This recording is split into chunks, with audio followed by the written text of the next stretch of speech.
বন্ধু, মৃত্যু আসবে, এই জন্য আমাদের উচিত হলো মৃত্যুর স্মরণ বেশি বেশি করে করা। ঠিক বললাম না বেশি? আজকে আমরা পৃথিবীর মধ্যে বুদ্ধিমান তো ওই মৃত্যু আসবে, এই জন্য আমাদের উচিত হলো মৃত্যুর স্মরণ বেশি বেশি করে করা। ঠিক বললাম না বেশি? আজকে আমরা পৃথিবীর মধ্যে বুদ্ধিমান তো ওই সমস্ত ব্যক্তিদেরকে বলে থাকি যে ব্যক্তি তার ছেলেটিকে মাস্টার বানালো, যে ব্যক্তি তার ছেলেটিকে ডাক্তার বানালো, যে ব্যক্তি তার ছেলেটিকে ইঞ্জিনিয়ার বানালো, যে ব্যক্তি তার ছেলেটিকে রাজশাহী বিশ্ববিদ্যালয়, ঢাকা বিশ্ববিদ্যালয়, অক্সফোর্ড বিশ্ববিদ্যালয়, কেমব্রিজ বিশ্ববিদ্যালয়, এই সমস্ত উন্নত মানের বিশ্ববিদ্যালয়গুলোর মধ্যে লেখাপড়া করাতে পারলো, যে ব্যক্তি ধনী হলো, নেতা হলো, এদেরকে আমরা বুদ্ধিমান বলে থাকি। কিন্তু বিশ্বনবী হযরত মুহাম্মদ মুস্তাফা সকলে বলুন সাল্লাল্লাহু আলাইহি ওয়াসাল্লাম বুদ্ধিমানের পরিচয় কি তা দিয়েছেন? বিশ্বনবী সাল্লাল্লাহু আলাইহি ওয়াসাল্লাম বুদ্ধিমান কাদেরকে বললেন? রাসূল করিম সাল্লাল্লাহু আলাইহি ওয়াসাল্লাম হাদিস শরীফের মধ্যে বললেন, আল গাইযু মান দানা নাফসাহু ওয়া আমিলা লিমা বাদাল মাউত। প্রকৃত বুদ্ধিমান হলো সেই ব্যক্তি যে নিজেকে চিনল, আমি কে, আমাকে কে পাঠিয়েছেন, কি জন্য পাঠালেন, কি করছি, আমার গন্তব্য কোথায়। ওয়া আমিলা লিমা বাদাল মাউত, আর মৃত্যুর পরের যে অনন্তকালের জীবন, এই জীবনের জন্য পাথর অর্জন করলো, এই ব্যক্তি হলো প্রকৃত বুদ্ধিমান। আর নির্বোধকে ওয়াল্লাযিযু মান ইত্তাবা নাফসাহু হাওয়াহা ওয়া তামান্না আলাল্লাহ। আর নির্বোধ হলো ওই ব্যক্তি যে নিজের প্রবৃত্তির অনুসরণ করলো, মনে চায় মিথ্যা কথা বলতে মিথ্যা কথা বললো, মনে চায় ঘুষ খেতে ঘুষ খেলো, মনে চায় সুদ খেতে সুদ খেলো। মোট কথা তার অন্তরে যা চাই তা করলো। ওয়া তামান্না আলাল্লাহ, আল্লাহ তাআলার কাছে বড় বড় আশা করে।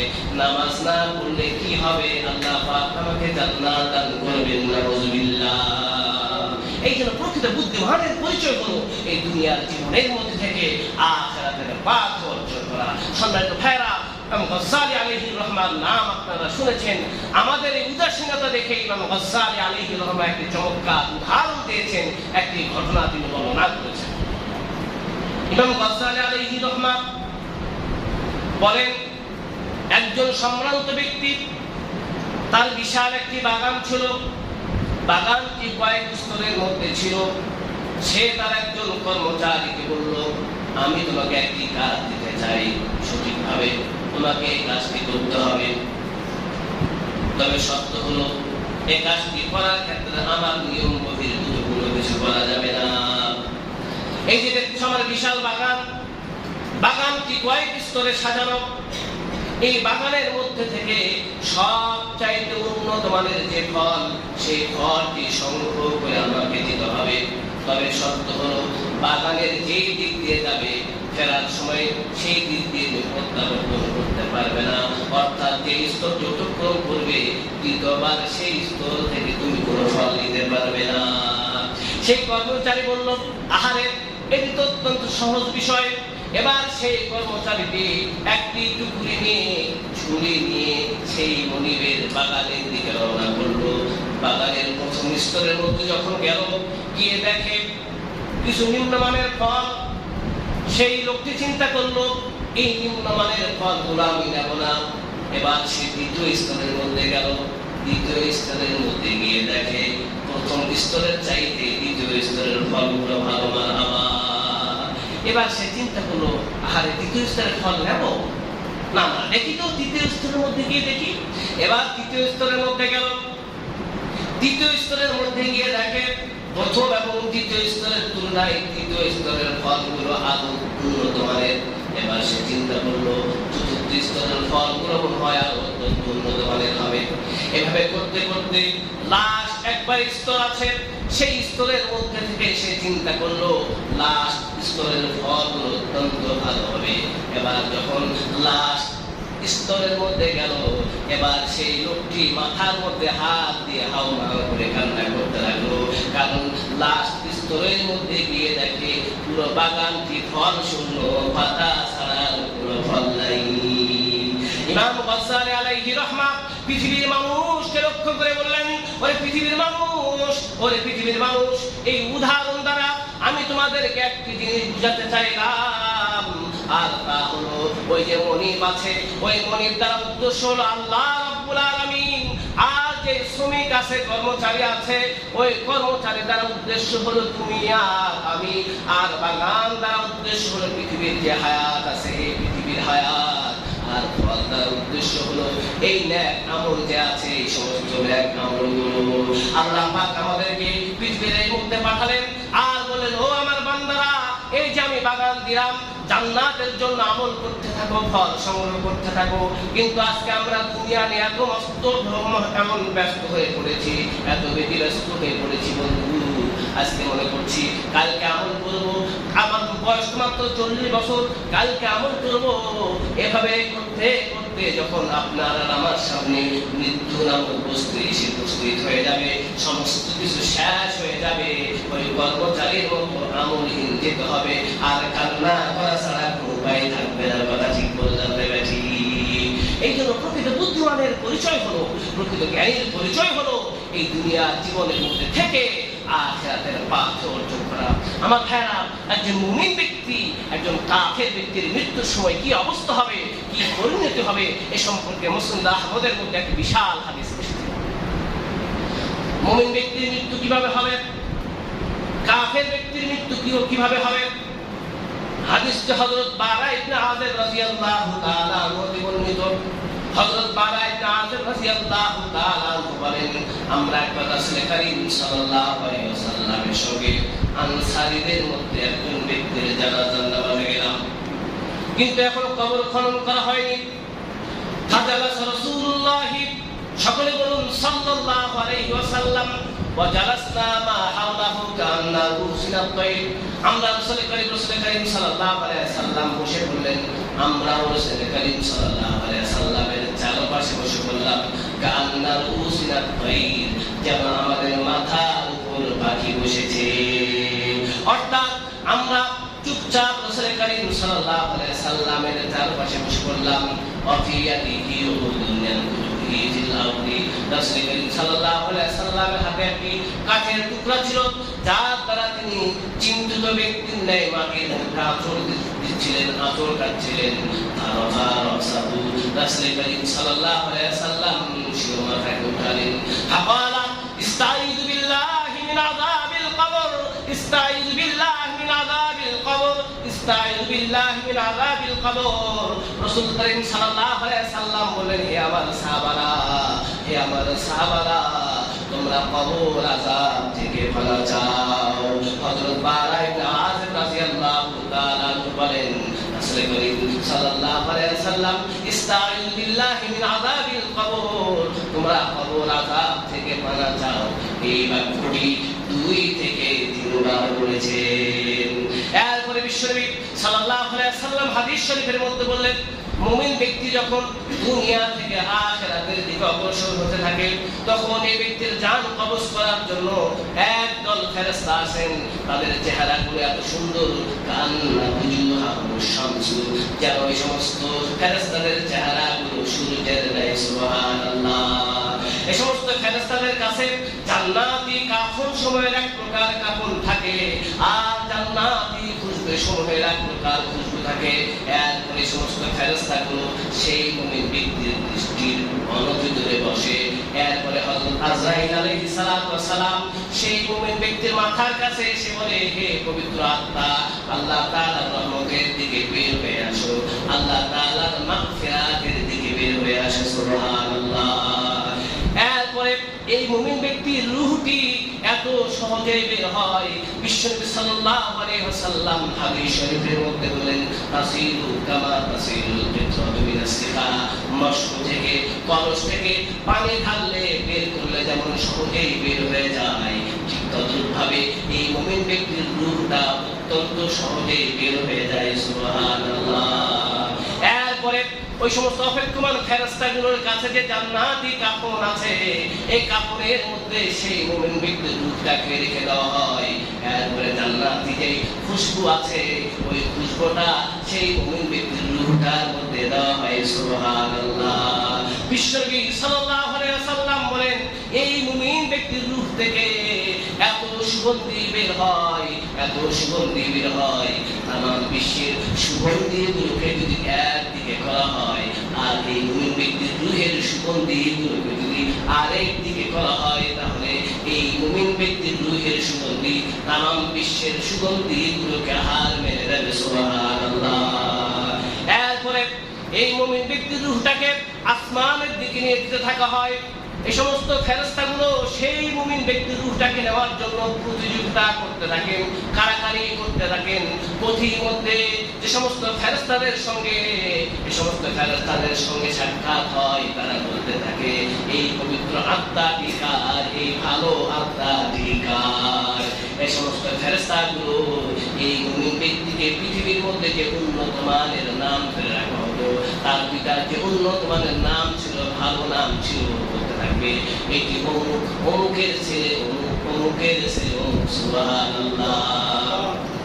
এরপরে প্রথম আসমানের মধ্যে নক করা হয়, সঙ্গে সঙ্গে এই মুমিন ব্যক্তির জন্য প্রথম আসমানকে খুলে দেওয়া হয়। এবার প্রথম আসমানের যে সমস্ত ফেরেশতাগুলো আছে, এই ফেরেশতাগুলো এই মুমিন ব্যক্তিকে স্বাগতম জানাতে থাকে, অভ্যর্থনা জানাতে থাকে। এরপরে এই সমস্ত ফেরেশতাগুলো দ্বিতীয় আসমান পর্যন্ত এই মুমিন ব্যক্তিকে নিয়ে যেতে থাকে। সুবহানাল্লাহ। এরপরে দ্বিতীয় আসমানের মধ্যে এমন সম্মান দেখানো হয়, তৃতীয় আসমানের মধ্যে চতুর্থ আসমান, পঞ্চম আসমান, ষষ্ঠ আসমান, সপ্তম আসমানের মধ্যে এমন সম্মান দেখানো হয়। এরপরে আল্লাহ পাকের ঘোষণা আছে, আমার বান্দাটির নাম ইল্লিয়িনের মধ্যে লিখে দাও। সুবহানাল্লাহ। এরপরে এই মুমিন ব্যক্তির রূহটাকে তার যে শরীর আছে, তার শরীরের মধ্যে রেখে দাও। কারণ হলো মিনহা খলাকনাকুম, সকলে বলুন, মিনহা খলাকনাকুম ওয়া ফিহা নুঈদুকুম ওয়া মিনহা নুখরিজুকুম তারাতান উখরা। কারণ আমি আল্লাহ রাব্বুল আলামিন আমার এই বান্দাকে মাটির থেকেই সৃষ্টি করেছি, আবার তাকে মাটির মধ্যে নিয়ে যাব, আবার তাকে মাটির থেকে পুনরুত্থিত করব। এরপরে সেই মুমিন ব্যক্তির রূহটাকে তার শরীরের মধ্যে রেখে দেওয়া হয়, কবরের মধ্যে রেখে দেওয়া হয়। ফায়াতিয়ানি মালাকান, এরপরে দুইজন ফেরেশতা আসেন, ফায়াকুলানি, ওই দুইজন ফেরেশতা এসে এই মুমিন ব্যক্তিকে বসায়। এরপর তাকে জিজ্ঞাসা করে, ফায়াকুলানি মান রাব্বুকা, মান রাব্বুকা, হে ব্যক্তি তোমার রব কে, তোমার স্রষ্টা কে? সেই মুমিন ব্যক্তি ঠা ঠা করে বলে দেয়, রব্বি আল্লাহ, রব্বি আল্লাহ, রব্বি আল্লাহ, আমার মুমিন, আমার স্রষ্টা হলেন আল্লাহ। মারহাবা। ফায়াকুলানে ওমা দীনুকা, হে ব্যক্তি তোমার ধর্ম কি, তোমার জাতীয়তাবাদ কি? ফায়াকুল রব্বি দীনি আল ইসলাম, আমার জাতীয়তাবাদ, আমার ধর্ম হলো ইসলাম। ফায়াকুলানে মা হাদা রাজুল আল্লাযী বুইসা ফীকুম, এবার দুইজন ফেরেশতা বলে, এই ব্যক্তিকে যাকে তোমার নিকট প্রেরণ করা হয়েছিল, সেই ব্যক্তি ঠা ঠা করে বলে দেয়, হাদা সাইয়্যিদুনা ওয়া মুরশিদুনা ওয়া হাবিবুনা হযরত মুহাম্মদ মুস্তাফা, সকলে বলুন সাল্লাল্লাহু আলাইহি ওয়াসাল্লাম। ইনি বলেন আমাদের বিশ্বনবী হযরত মুহাম্মদ মুস্তাফা সাল্লাল্লাহু আলাইহি ওয়াসাল্লাম। ফায়াকুলানে ওমা ইলমুকা, হে ব্যক্তি তুমি এগুলো কি করে জানলে? সে ব্যক্তি বলবে, করাতু কিতাব আল্লাহি ওয়া আমানতু বিহি, আমি আল্লাহ পাকের কিতাব পড়েছি, সেগুলোর আমি ঈমান এনেছি। ফায়ুনাদি মুনাদিম মিনাস সামা, ফায়ুনাদি মুনাদিম মিনাস সামা, আসমান হতে একজন আহ্বানকারী আহ্বান দিতে থাকে, ডাকতে থাকে, আন সাদাকা আবদি, আন সাদাকা আবদি, আমার বান্দা সত্য বলেছে, আমার বান্দা সত্য বলেছে, সুতরাং ফাফরিশুহু মিনাল জান্নাহ ওয়ালবিসু লাহু মিনাল জান্নাহ ওয়াফতাহু লাহু বাবান মিনাল জান্নাহ, আমার বান্দার জন্য জান্নাতের বিছানা বিছায় দাও, আমার বান্দাকে জান্নাতের পোশাক পরিয়ে দাও, এবং আমার বান্দার সঙ্গে জান্নাতের যোগাযোগ করে দাও। জোরে সরে বলুন সুবহানাল্লাহ। এরপরে মুমিন ব্যক্তির জন্য জান্নাতের বিছানা বিছানো হবে, জান্নাতের পোশাক পরানো হবে, জান্নাতের সঙ্গে যোগাযোগ করে দেওয়া হবে। এই ব্যক্তির কবরটি এত প্রশস্ত হবে, বিশ্বনবী সাল্লাল্লাহু আলাইহি ওয়াসাল্লাম হাদিসের মধ্যে বলেছেন, সে ব্যক্তির দৃষ্টির শেষ সীমা পর্যন্ত তার কবরটা প্রশস্ত হয়ে যাবে। সুবহানাল্লাহ। এই জান্নাতি ব্যক্তি কবরের মধ্যে বসে জান্নাতের নাজ নিয়ামত ভক্ষণ করতে থাকবে। মুসনাদ আহমদের হাদিস থেকে আমি আপনাদের শোনাচ্ছি। এরপর একজন সুন্দর চেহারা বিশিষ্ট একজন ব্যক্তি সে ব্যক্তির কাছে আসবে, আসার পরে বলবে, তোমাকে খুশি করে এমন বিষয়ের সুসংবাদ গ্রহণ করো। সেই মুমিন ব্যক্তি বলবে, তোমার চেহারা তো অত্যন্ত সুন্দর, তোমার চেহারায় তো বলে দিচ্ছে সুসংবাদ গ্রহণকারী, বলো না তুমি কে, বলো না তুমি কে। সেই সুন্দর চেহারা বিশিষ্ট লোকটি বলবে, আমি তোমার নেক আমল, আমি তোমার নেক আমল। সুবহানাল্লাহ। সেই মুমিন ব্যক্তি খুশি আল্লাহর দরবারে প্রার্থনা করতে থাকবে, আনাকিমিস সাআ, আনাকিমিস সাআ হাত্তা আরজিয়া আহলি ওয়া মালি। রুহে রুহে কিয়ামত কায়েম করে দাও, কিয়ামত কায়েম করে দাও, যাতে করে আমি আমার জান্নাতের নাজ নেয়ামত আর কুলগেল মানগুলো ভক্ষণ করতে পারি। সুবহানাল্লাহ। এ হলো একজন মুমিন ব্যক্তির মৃত্যুর সময় এই অবস্থা হবে। আর কাফের ব্যক্তির মৃত্যুর সময় কি অবস্থা হবে? বিশ্বনবী সাল্লাল্লাহু আলাইহি ওয়াসাল্লাম হাদিসের মধ্যে বলেছেন, এই যে কাফের ব্যক্তির যখন মৃত্যুর সময় চলে আসবে, আসমান হতে একদল কুৎসিত চেহারা বিশিষ্ট একদল ফেরেশতা আসবেন, যাদের চেহারাগুলো অত্যন্ত ভয়ঙ্কর হবে এবং তাদের কাছে দুর্গন্ধযুক্ত একটি চাটাই থাকবে। এই সমস্ত ফেরেশতাগুলো সেই কাফের ব্যক্তির দৃষ্টির অনতিদূরে বসবে। এরপরে হযরত আজরাইল আলাইহিস সালাম সেই কাফের ব্যক্তির শিয়রের মধ্যে এসে বলবে, হে খবিস আত্মা, আল্লাহ তাআলার রোশনারের দিকে বের হয়ে আসো, আল্লাহ তাআলার অভিসম্পাদের দিকে বের হয়ে আসো। নাউযুবিল্লাহ। এবার সেই কাফের ব্যক্তির রূহটা দৌড়াদৌড়ি করতে থাকবে। এত কষ্টের সহিত সেই কাফের ব্যক্তির রূহটা বের হবে। বিশ্বনবী সাল্লাল্লাহু আলাইহি ওয়াসাল্লাম হাদিস শরীফের মধ্যে বলেছেন, একটি লোহার কর্মশালাকে চুলার মধ্যে দিলে বের করতে যেমন কষ্ট হয়, ঠিক তদ্রূপ ভাবে কাফের ব্যক্তির রূহটা বের হবে। নাউযুবিল্লাহ। এরপরে ওই যে চাটাই আছে, এই চাটাইয়ের মধ্যে সে ব্যক্তির রূহটাকে রাখা হবে। সে ব্যক্তির রূহ থেকে এত দুর্গন্ধ বের হবে, বিশ্বনবী সাল্লাল্লাহু আলাইহি ওয়াসাল্লাম হাদিস শরীফের মধ্যে বলেছেন, পৃথিবীর মধ্যে সবচাইতে নিকৃষ্ট মানের দুর্গন্ধ সেই কাফের ব্যক্তির রূহটাকে বের হবে। নাউযুবিল্লাহি মিন যালিক।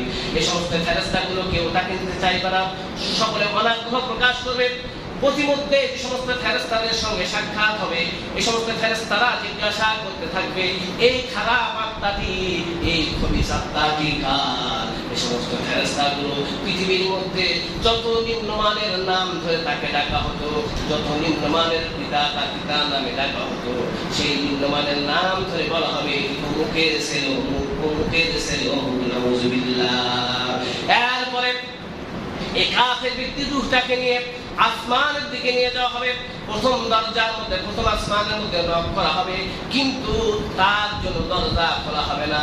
বিশ্বনবী সাল্লাল্লাহু আলাইহি ওয়াসাল্লাম তার এই কথার সমর্থনে কোরআনুল কারীমের আয়াতটি বললেন, লা তুফাত্তাহু লাহুম আবওয়াবুস সামা হাত্তা ইয়ালিজাল জামালু ফি সাম্মিল খিয়াত। বিশ্বনবী সাল্লাল্লাহু আলাইহি ওয়াসাল্লাম তার কথার সমর্থনে কোরআনুল কারীমের আয়াতটি বললেন, তাদের জন্য আসমানের দরজা খোলা হবে না যতক্ষণ পর্যন্ত সূর্যের ছিদ্র দিয়ে উট না পার হয়ে যায়। সূর্যের ছিদ্র দিয়ে উট যেমন পার হওয়া দুষ্কর, ঠিক তদ্রূপভাবে কাফেরদের জন্য প্রথম আসমানের মধ্যে যাওয়া দুষ্কর। অর্থাৎ তাদের জন্য প্রথম আসমানকে খোলা হবে না, এখন অপমান করা হবে, তাদের নামটা সিজ্জিনের মধ্যে লিখে দেওয়া হবে। এরপরে সে ব্যক্তির রূহটাকে আসমান হতে আছাড় মেরে পৃথিবীর মধ্যে ফেলে দেওয়া হবে। বিশ্বনবী সাল্লাল্লাহু আলাইহি ওয়াসাল্লাম তার কথার সমর্থনে কোরআনুল কারীমের আয়াতটি বললেন, ওয়ামান ইউশরিক বিল্লাহি ফাকান্নামা খাররা মিনাস সামা ফাতাখতাফুহু আত-তায়রু আও তাহবি বিহির রিহু ফি মাকানিন সাহি। আর যে ব্যক্তি আল্লাহ তাআলার সহিত শিরক করলো, সে যেন আসমান থেকে পড়লো, অথবা পাখি তাকে ছো মেরে নিয়ে গেল, অথবা ঝঞ্ঝা বের তাকে দূর জায়গার মধ্যে নিক্ষেপ করে দিল। আমার ভাইরা, এ হলো একজন মুমিন ব্যক্তি আর কাফের ব্যক্তির মৃত্যুর অবস্থা হবে। আল্লাহ তাআলার কাছে আমরা দোয়া করব, আল্লাহ পাক যাতে আমাদের মুমিন হিসেবে কবুল করেন। সকলে বলুন আল্লাহুম্মা আমিন। আর বলুন আল্লাহুম্মা আমিন। আল্লাহ পাক আমাদের সকলকে মৃত্যুর স্মরণ বেশি বেশি করে আখিরাতের পাক অর্জন করার তৌফিক দান করুন। সকলে বলুন আল্লাহুম্মা আমিন। তাদের সুন্নাত বাকি করলাম জন্য তাদের সুন্নাত পড়ুন।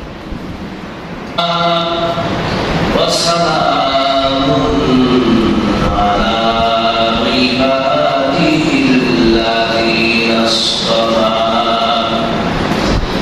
أما بعد فأعوذ بالله من الشيطان الرجيم সকলে বলুন বিসমিল্লাহ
শ্রেণীর মানুষ মতানের পক্ষ থেকে ইসলাম নির্বাচিত করা যাবে।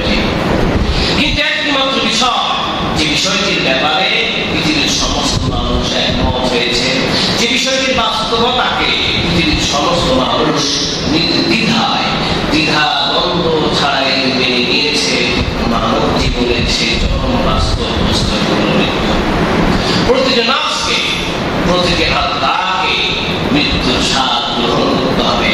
এটি পৃথিবীর কোনো মেম্বার বা চেয়ারম্যানের কথা নয়, এমপি বা মন্ত্রীর কথা নয়, প্রধানমন্ত্রীর কোনো ভাষণ নয়, এটি স্বয়ং আল্লাহ পাকের কথা। বলুন কার কথা? আল্লাহ পাক বলছেন কুল্লু নাফসিন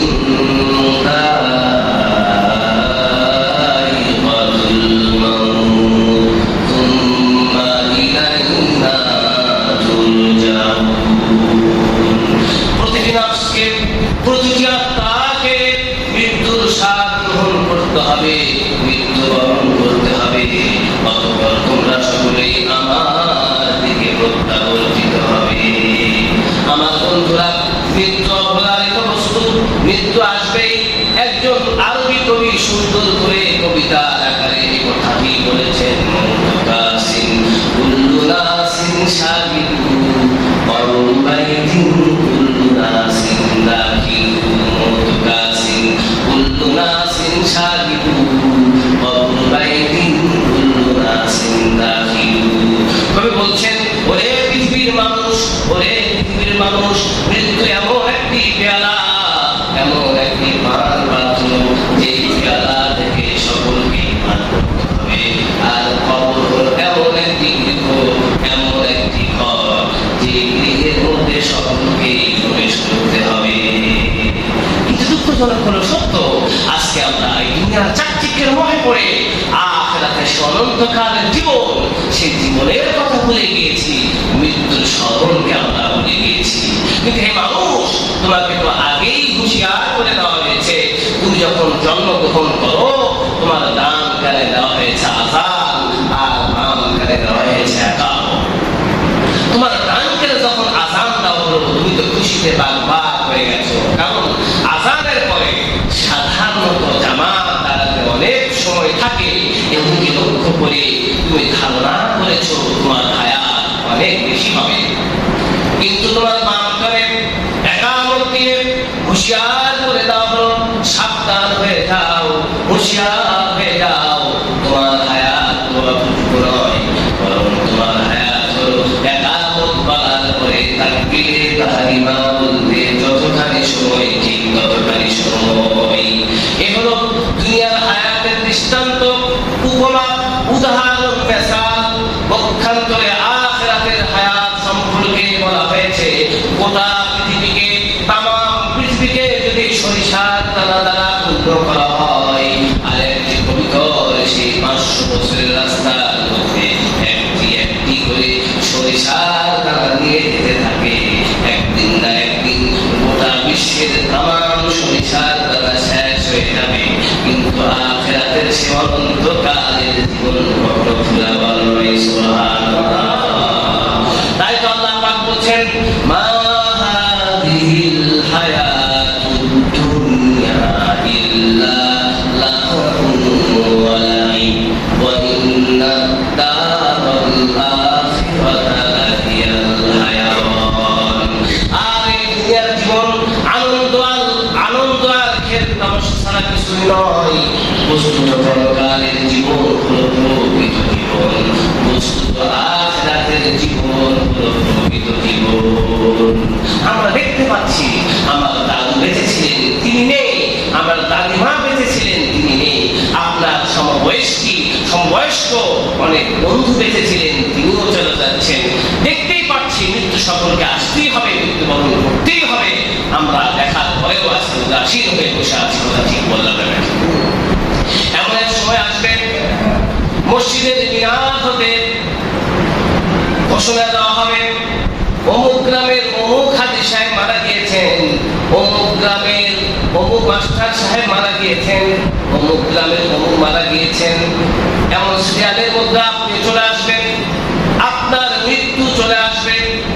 এরপরে আপনাকে বরফের পাতার মধ্যে করে গরম পানি করে গোসল দেওয়া হবে, আর আপনার সন্তানগুলো আপনার শিওরে বসে থাকতে থাকবে আর বলতে থাকবে, আব্বু আব্বু কোথায় চলিয়াছো, বলিয়া মোদের জুদা, আব্বু ডাকিবার সাধু মিটিত, মিটেনি নয়নের ক্ষুধা।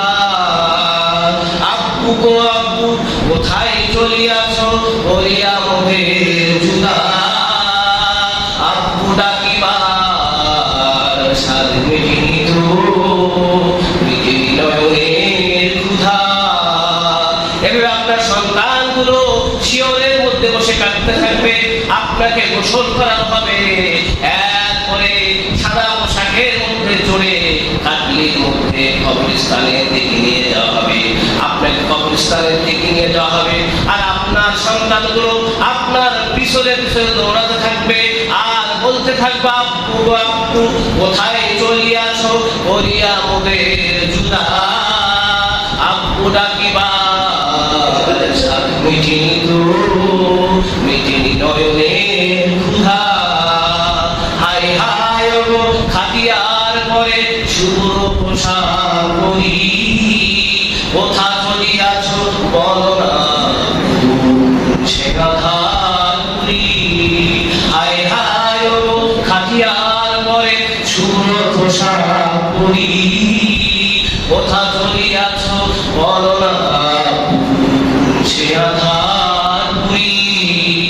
এভাবে করতে করতে আপনাকে কবরস্থানের মধ্যে নিয়ে যাওয়া হবে, আপনাকে কবরের মধ্যে নামানো হবে, এরপর আপনার কবরের মধ্যে বাঁশ দেওয়া হবে, চাটাই দেওয়া হবে, আপনার কবরের মধ্যে মাটি দেওয়া হবে। কবি বলছেন হায় হায় রে ওকে নিষ্ঠুর মানুষ চাপিয়া বাঁশের পাখি। হায় হায় কি নিষ্ঠুর মানুষ চাপিয়া বাঁশের পাখি বুকের উপর ঠেলিয়া দিতাছে কোদালে ঠেলিয়া মাটি। কত রাতে যিনি ঘুমাইয়াছিলেন এই বিছানার পরে, কত রাতে যিনি ঘুমাইয়াছিলেন এই বিছানার পরে, আলোর সাথী সেই মানুষ আর ভয়াল মাথার ঘরে। ও বন্ধু, পৃথিবীর মধ্যে আমরা যখন জীবিত ছিলাম এসির মধ্যে থাকতাম, নরম বিছানা নরম বালিশ সব কিছু থাকতো, কিন্তু কবরের মধ্যে কোনো এসির ব্যবস্থা থাকবে না, ফ্যান থাকবে না, কোনো বিছানায় কোনো কিছু থাকবে না।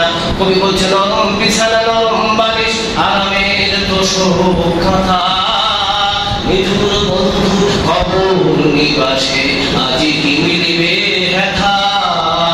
নরম বিছানা নরম বালিশ আরামের তোষক কথা মিঠুর বন্ধু কবর নিবাসে আজি আজি কি মিলিবে ব্যথা। কবর হে আখিরি আবাস আখিরি ঘুমের মাটি, জীবনে মন চিরদিন আমি তোমারে জেনেছি খাঁটি। ও বন্ধু, মৃত্যু আসবে, এই জন্য আমাদের উচিত হলো মৃত্যুর স্মরণ বেশি বেশি করে করা ঠিক বললাম।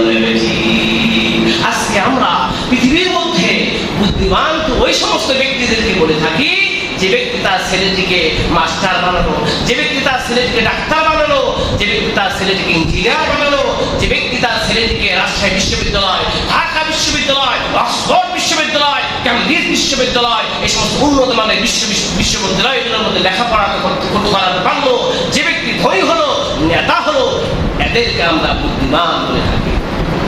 কিন্তু বিশ্বনবী হযরত মুহাম্মদ মুস্তাফা সকলে বলুন সাল্লাল্লাহু আলাইহি ওয়াসাল্লাম বুদ্ধিমানের পরিচয় কি তা দিয়েছেন। বিশ্বনবী সাল্লাল্লাহু আলাইহি ওয়াসাল্লাম বুদ্ধিমান কাদেরকে বললেন?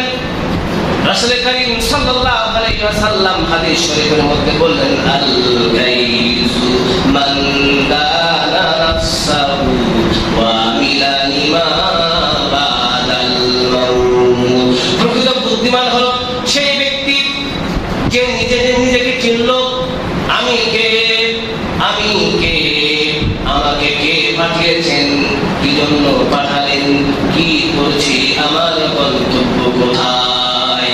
ওয়া আমিলা লিমা বাদাল মাউত, আর মৃত্যুর পরের যে অনন্তকালের জীবন, এই জীবনের জন্য পাথে অর্জন করলো, এই ব্যক্তি হলো প্রকৃত বুদ্ধিমান। আর নির্বোধকে ওয়াল্লাযিযু মানিত্তাবা নাফসাহু হাওয়াহা ওয়া তামান্না আলাল্লাহ। আর নির্বোধ হলো ওই ব্যক্তি যে নিজের প্রবৃত্তির অনুসরণ করলো, মনে চায় মিথ্যা কথা বলতে মিথ্যা কথা বললো, মনে চায় ঘুষ খেতে ঘুষ খেলো, মনে চায় সুদ খেতে সুদ খেলো। মোট কথা তার অন্তরে যা চাই তা করলো। ওয়া তামান্না আলাল্লাহ, আল্লাহ তাআলার কাছে বড় বড় আশা করে। নামাজ না পড়লে কি হবে? আল্লাহ পাক আমাকে জান্নাত দান করবেন, নাউযুবিল্লাহ। এই জন্য প্রকৃত বুদ্ধিমানের পরিচয় হলো এই দুনিয়ার জীবনের মধ্যে থেকে আখিরাতের পাঠ অর্জন করা। সম্মানিত ভাইরা, ইমাম গজ্জালী আলাইহির রহমান নাম আপনারা শুনেছেন। আমাদের এই উদাসীনতা দেখে ইমাম গজ্জালী আলাইহির রহমান একটি চমৎকার উদাহরণ দিয়েছেন, একটি ঘটনা তিনি বর্ণনা করেছেন। ইমাম গজ্জালী আলাইহির রহমান বলেন, একজন সম্ভ্রান্ত ব্যক্তি, তার বিশাল একটি বাগান ছিল। বাগানটি কয়েক স্তরের মধ্যে ছিল। সে তার একজন কর্মচারীকে বলল, আমি তোমাকে